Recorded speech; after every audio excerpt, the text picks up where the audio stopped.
Hi, everyone. Welcome to the Ketopower podcast. I'm Claude, your coach, here to help. Before we get going tonight, I'd like to remind you we've got our holiday sale on.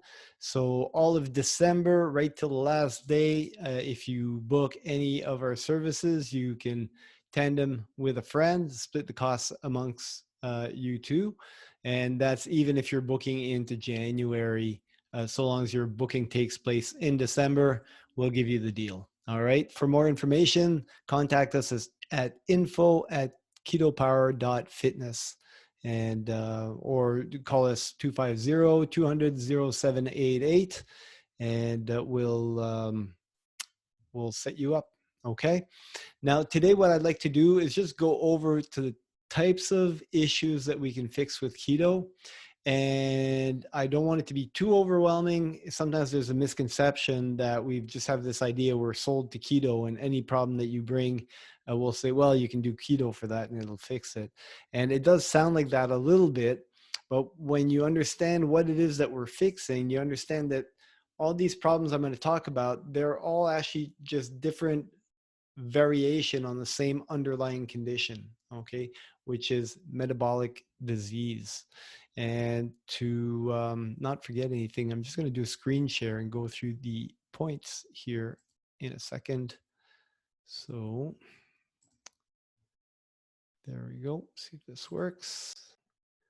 All right, so we're going to talk about ketogenesis and reversing metabolic syndrome. So it's not so much that keto cures everything, it's just that so many conditions are linked to metabolic disease. All right. And so um, the two first ones that come to mind is high blood sugar and by extension, high insulin. So in a keto diet, we'll drop down the carbs right down. Okay. We're talking about 20 to 50 grams of carbs a day. We're talking about 5% about of your total caloric intake. That is very, very low carb. Okay. Just to put that into context, that Lancet study that came out last year, what they were calling low carbs is 40% of your calories from carbohydrates. To us, that's like huge carbs. So they were comparing three different diets on that study. They call it low carb, medium carb, and high carb, but we're just going to call it high carb, higher carb, and highest carb because that's like way beyond what we prescribe. And it's certainly not low enough in that study to change your metabolism, okay? To have your metabolism switch from burning fats to burning glucose, okay? And that's what you want. You want that metabolic flexibility will keep you healthy. All right. So what we're going to do with the ketogenic diet is we're going to lower blood sugar. By extension, that's going to lower your insulin, your fasting insulin, and lower your insulin response and stabilize that. So that's very, very good. Now, the extreme situation of having metabolic disorder involving blood sugar and insulin would be diabetes. But before you get this type 2 diabetes, you could be dysfunctional for years and not even know it. You might get a hint of it if you can get tested for your fasting insulin would probably show that before your blood sugars ever goes off the the norm, it would be noticeable in insulin, but that's very rarely tested, unfortunately. Okay. Now, the other thing that's associated with metabolic syndrome is chronic inflammation. And now that can take several forms. Okay. So you have to understand that if you're eating high carbs all the time, and I don't think there's different theories on this, but I don't think it's necessarily that you are disease as such because it's completely reversible with diet, right? But if you're eating carbs all the time, you're constantly stimulating insulin and you're stimulating your growth pathway. So what happens is that your cells everywhere in your body are constantly told to open up and draw in as much nutrition as they can. okay, because that's the hormone response to raising your blood sugar. Okay, so it'll store blood sugar, it'll store um, proteins, it'll store fat, it'll store everything it can. But you want your body to act a bit like the tide going in and the tide going out. So you want to go through a growth pathway and feed your cells, obviously, but then you want to go into a fast and spend off and move that stored energy around and stored proteins and do clean out what needs to be cleaned out before you take on the next wave, right? But what we do, because of the way we eat nowadays, is that we're constantly eating, we're eating lots of carbs, so we never clean anything out. We're constantly just stuffing our cells, and so that triggers an accentuated inflammation response over time. All right.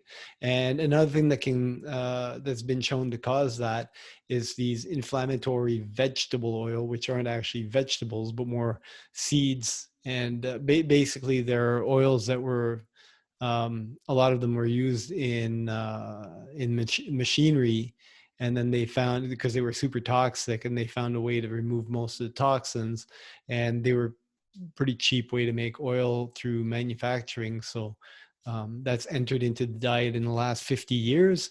But traditionally, ancestrally, these vegetable oils, corn oil, cottonseed oil, and and these oils are have never been part of the human diet, and so we don't tolerate them very well, and that can also cause inflammation.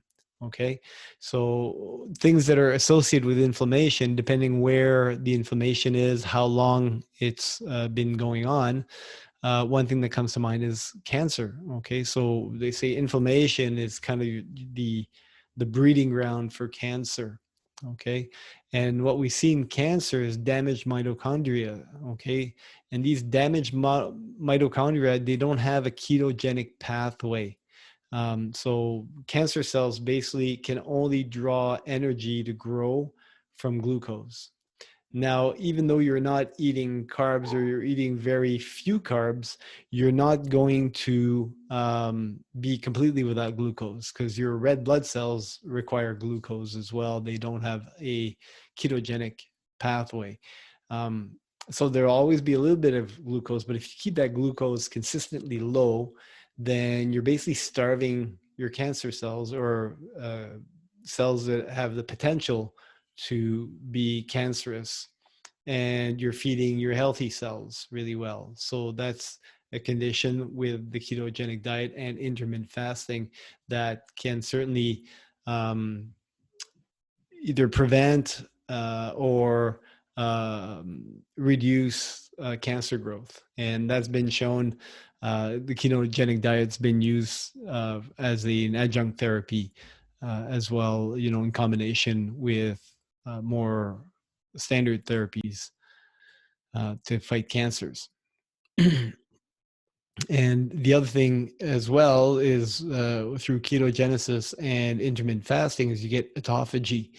And in autophagy, it basically means eating yourself. Okay, so whenever you're not eating exterior food, then your body starts to convert your own body mass into food. So it likes to preferably go to fats, because that's very high density food to draw from, and it'll also draw from, you know, anything that's not useful to your body. So viruses, bacteria, damaged protein, damaged cells, and it'll go to the most damaged cells that it doesn't necessarily recognize as being part of the body. And so damaged cancer cells could potentially get eaten up by the body during fasting. Whereas if you're constantly eating, then you're constantly feeding those cells. And if you're eating a lot of carbs and glucose and sugar, then those cancer cells really thrive on that, unfortunately. Okay, there's a few exceptions, but generally, most cancers don't do very well in a low glucose environment. Another place that's very obvious that you may feel inflammation is the joints. And for me, that's kind of key. I've actually got arthritis in my right hip due to a childhood injury where, because of the injury, the cartilage in my hip is completely worn out. Now, whenever I'm not ketogenic, and it's been a few years since I haven't been, basically the inflammation just takes over my hip and I can barely walk. Whereas on the ketogenic diet, I can still do my backcountry skiing, my mountain biking, and judo, and stay active. It's not completely pain free, but it allows me enough movement to maintain myself. And because I'm still moving my joint, then long term, it's way better for the outcome. Because if you have joint pain and arthritis and you completely stop moving your joint, it's just going to get worse. Okay, your range of motion is going to decrease to virtually nothing. So it's important that you combine the diet with exercise, stay active. The reduced pain allows you to stay more active, and the increased activity allows the joint to keep functioning as much as it can. Okay. Um, and another place that we sometimes don't think of as inflammatory, but it's blood vessels. Okay. And this is a very important one. Now, when we're talking about arteries, larger blood vessels, the consequences of inflammation in those areas is heart disease and stroke, cerebral vascular accidents. I'm not sure if it's still called that. That term may or may not be used anymore, but we're basically talking about stroke. And it can manifest one of two ways. Either you get this chronic inflammation, you get damage, and your body tries to repair that damage. And in trying to repair that damage, you have basically scar tissue that's made up of, you've got LDL cholesterol that'll go in there, mostly oxidized LDL. Sometimes that LDL cholesterol is oxidized, damaged. That's probably material for an entirely other video. You've got all kinds of material your body puts in there to plug the holes. But eventually, if you don't reverse that inflammation and that damage, those materials keep accumulating until they obstruct the artery quite a bit. And then when there's just a little bit of space left, all you need is that little blood clot to go through and get plugged. And there you go, you end up with a heart attack. The other thing that can happen is that you've got artery damage and your body isn't able to plug the holes, and eventually you get a rupture. Okay, the wall of your arteries gets so flimsy, so thin, and so brittle that you start to have basically a hemorrhage. You get blood leaking inside you, uh, as though you have a cut or something, and that can cause quite a bit of damage as well. The other place where you'll see inflammation is in the capillaries, okay, in the very, very tiniest blood vessels. And the effect of that is maybe less drastic. Okay, in the case of the arteries, the damage was chronic, but because it's a big artery, you can go years without even noticing that there's a problem there until bang, something plugs up. Then you have like a massive heart attack, and then it becomes like a single very outstanding event. In the case of damaged peripheral blood vessels, okay, so we're talking little tiny capillaries, it can have a much more gradual effect. Okay, so one of the first things that can be noticed when people start to um, be at risk or come down with diabetes, type 2 diabetes, very often it'll be spotted by their ophthalmologist, their eye doctor. They'll test for what's called diabetic retinopathy, okay? And basically what that is all these little capillaries, these little blood vessels in the eye near the retina, they start to get damaged. Okay, and they can see that.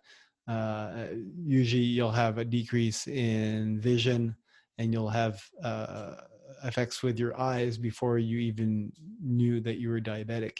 The other thing that is often more of a later symptom is the loss of sensibility and necrosis in the fingers. Okay, so those little capillaries are usually closer to the ends of the fingers, the toes, and eventually you lose sensibility, uh, you lose control, like vascular control, so you'll get swelling quite a bit, or you'll have tissue that'll start to die. Okay, it usually starts like with the nerve endings. That's why it'll lose it'll get numb basically, and then eventually you have even flesh tissue that's not getting enough oxygen, that's not getting nutrients, and it starts to die, and it'll usually work its way up. So you may need amputation in order to avoid septic shock, where it gets infected and starts to infect the blood. Another place that we'll see the damage to very small blood vessels and perfusion would be the brain. Okay, and that will present as gradual dementia, and we see that in older people, but it's not directly linked to age. But age, there's a correlation between age and metabolic disease, especially if you're not exercising, you're not eating properly, you're eating a high carb diet, you're eating all these vegetable oils that I talked about earlier, then that can cause your damage to your perfusion of the brain because of these small blood vessels.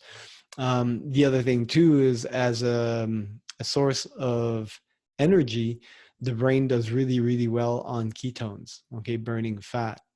Our brain as humans, compared to maybe a lot of other animals, we have a very big brain, and it's an energy hog. And so if you only feed your brain carbs, okay, it's not an efficient food source, and the brain doesn't do quite as well.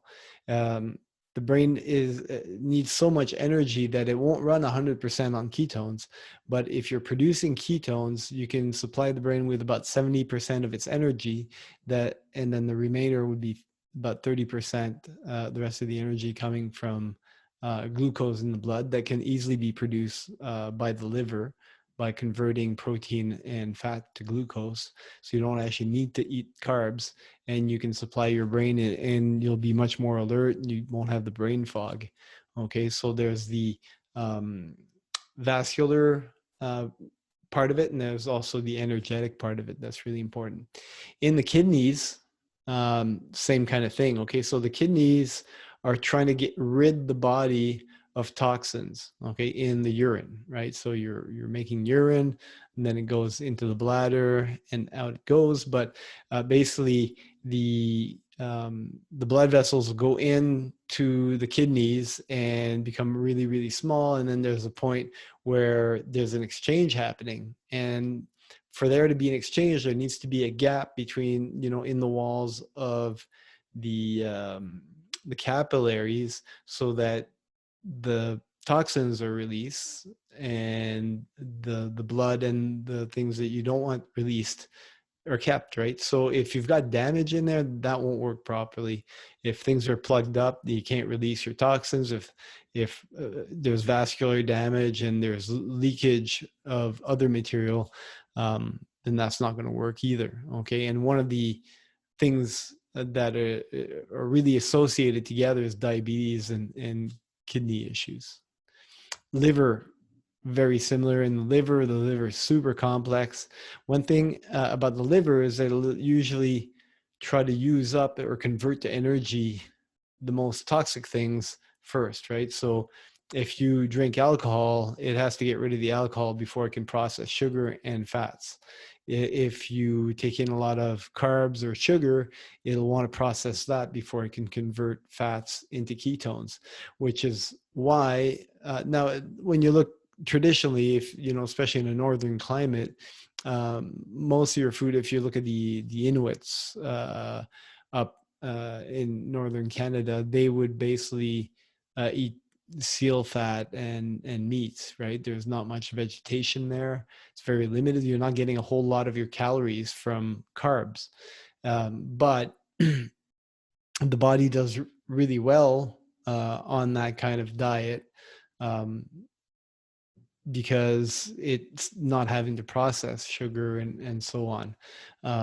But in a Western um, civilization where you have big combine harvesters, you've got, you know, wheat and corn and you know, grains year round and fruit year round and all that, and the diet tends to be, I don't know, 50, 60, 70% carbs. um, then you're going to be processing a lot of those carbs. You're not going to be processing a lot of fats. And so the liver doesn't do too well. So you have conditions where the liver will get fatty, and fructose will have a big impact on that. So there's alcoholic or non-alcoholic fatty liver disease, where you know, whatever you don't use of the carbs that you eat will be converted to blood glucose, and if you don't use those, then you know, the glucose will go as it can start to be stored in your muscles as glycogen, and then once your muscles are full, then it'll store as fat on your body. The fructose can't be stored as glycogen in the muscles. It can be stored in the liver. So the liver will accumulate it in the hopes of using it for internal organs. However, if you keep eating it and eating it, it has nowhere to store it, then it'll start making fat around the liver, outside the liver, like inside the liver, outside the liver, around the liver. And then once there's no room there, then it just starts packing fat everywhere around your internal organs. Okay. And it's fairly easy to see visually when you have somebody who either has alcohol or non-alcoholic fatty liver disease or internal fat, because they may or may not be all that fat kind of, you know, around the rest of the body, but they'll have a big protruding gut. Okay. And that's the sign that you've got a lot of it, that internal fat, and that's associated with some really poor health outcomes, because it's very, very hard on the body. You need to get rid of that fat, and that fat is stored there. um, that fat is really hard to exercise away. Okay, what you need to do to get rid of that fat is fast it away. So you basically go on a fast, and that's where your vital organs will draw the energy from. That's why they're around there, and you can get rid of that fat that way. But it's really because you can't exercise your liver, right? So it's not going to tend to burn a lot of that fat unless it takes time, and you can do it mainly by fasting. Okay. Another place where you'll have vascular issues that will manifest in an organ is the lungs. Okay. You'll have COPD, so chronic obstructive pulmonary disease. And so it's kind of the same situation. You've got the pulmonary artery bringing blood to your lungs, goes into smaller and smaller blood vessels, and eventually you get into these capillaries that need to exchange oxygen and CO2 near the alveoli. Okay, those little pockets where when you breathe in, they fill up with air, and then the CO2 from your body exits into the alveoli. The oxygen that came in goes into the bloodstream, and you want that exchange to be just about perfect, right? You don't want vascular damage. You don't want those little capillaries to be damaged and leaking blood or leaking blood fluid, plasma and all that into your alveoli, and the alveoli actually fill up with fluid, and then they become unusable. Then it creates more inflammation, and the problem compounds. Okay, and from being from a mountaineering background, we see that sometimes at high altitudes you get these high altitude pulmonary edema because the pressure is imbalanced between your internal, your blood pressure, your partial uh, what's the word, sorry, it's been a while since I studied it, but basically your gas pressure of the different gases like oxygen and CO2 inside your become unbalanced because the pressure outside and the percentages outside of your body are different. Your body hasn't adapted, so then your body starts to uh, flood your lungs with fluid, and so your breathing capacity diminishes and diminishes until um, some people basically die of it. Then you're starved for oxygen, and your brain starts to have edema because without the oxygen, it gets inflamed. So it can deteriorate quite a bit. In the case of COPD, basically you'll have inflammation, you'll have vascular damage at a very microscopic level near the alveoli. That can be one of the ways. And then the same thing, that creates kind of this constant fluid, difficulty breathing, part of the lungs aren't functioning. We'll see that in smokers as well if they've damaged their lungs. And the low oxygenation of those organs will compound the problem, right? Because if your cells aren't getting enough oxygen, then they're becoming damaged. Damaged cells cause inflammation, and so on. Okay, so all these problems: high blood sugar, high insulin, diabetes, inflammation, cancer, joint pain, blood vessel damage, heart disease, cerebral vascular accident, stroke. Um, then, problems with your eyes, diabetic retinopathy,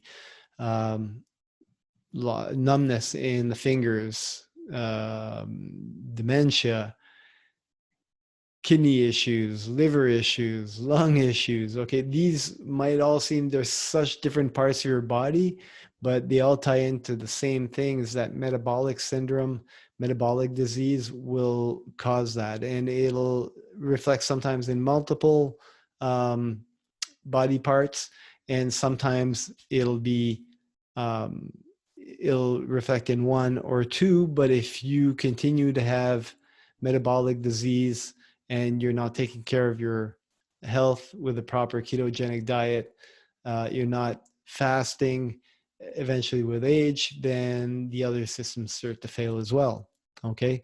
And in the next couple of videos, we'll look at a few studies, and now we'll keep that in mind. So all these issues that have to do with metabolic disease that can be solved through a healthy ketogenic diet and intermittent fasting. And we'll see how that translates now if you add coronavirus, because one of the things that's come out quite a bit is these same metabolic issues are the very comorbidities that cause really poor outcomes with coronavirus. So people with poor metabolic health are ultra vulnerable, and it has to do with inflammation. So we'll have a look at that more specifically through these studies in our next video. Thanks for listening. If you enjoyed today's video, make sure you subscribe to my channel and click that bell. That way you won't miss our next videos when they come out. Thank you very much. And don't forget, let me just get back here, stop my share. Just one more reminder, if you want to book, info@ketopower.fitness, or call us 250-200-0788, and you can get personal coaching, bring a friend, for free when you book in December. All right. You guys have a great day, and we'll see you out there.